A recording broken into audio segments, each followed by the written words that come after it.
Ito yung ito yung resibo sa akin. 4,300.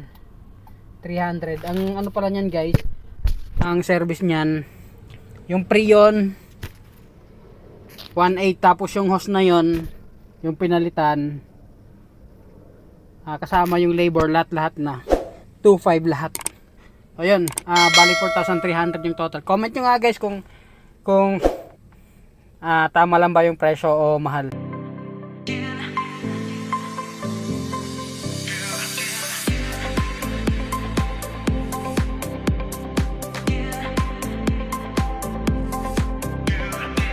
So yun guys, for today's video, ilang araw din nag-uulan. So ngayon hindi natin nagamit masyado yung ating sasakyan. Tapos meron tayo na encounter na naman na isang problema.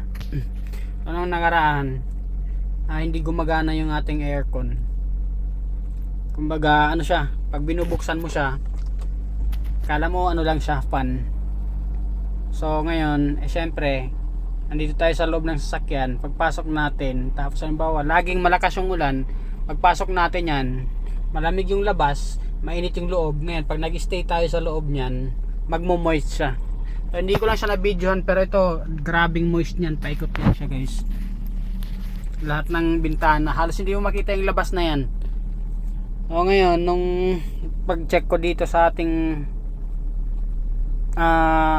aircon, wala siyang lamig. Akala mo fan lang.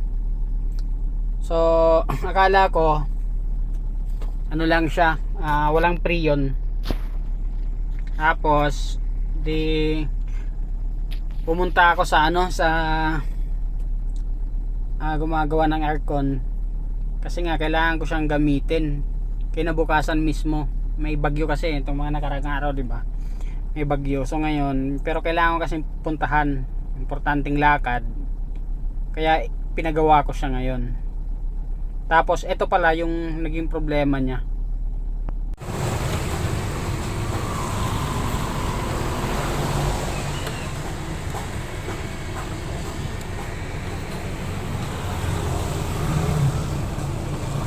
Kaya buo pati yung kasama talaga to?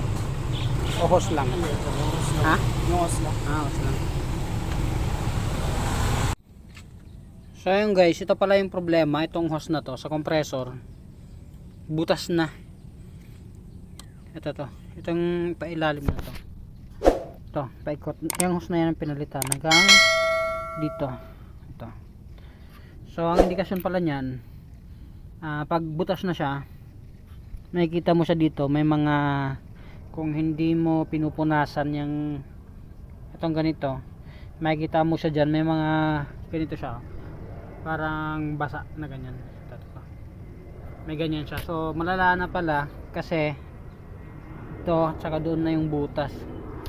So ngayon, kung napalitan na siya, lumamig na uli siya hanggang doon.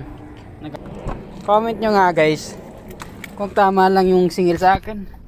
Hindi ko na lang i-mention yung shop, no. Ito yung ito yung resibo sa akin.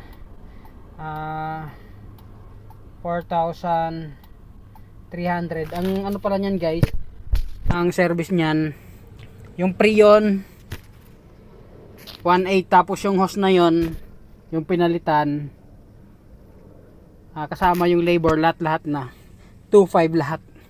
Ayun, bali 4,300 yung total. Comment nyo nga guys kung tama lang ba yung presyo o mahal. Pero para sa akin medyo mataas, kaya lang kailangan ko sa gamitin kasi kagad kaya kailangan mapagawa ko siya agad siya.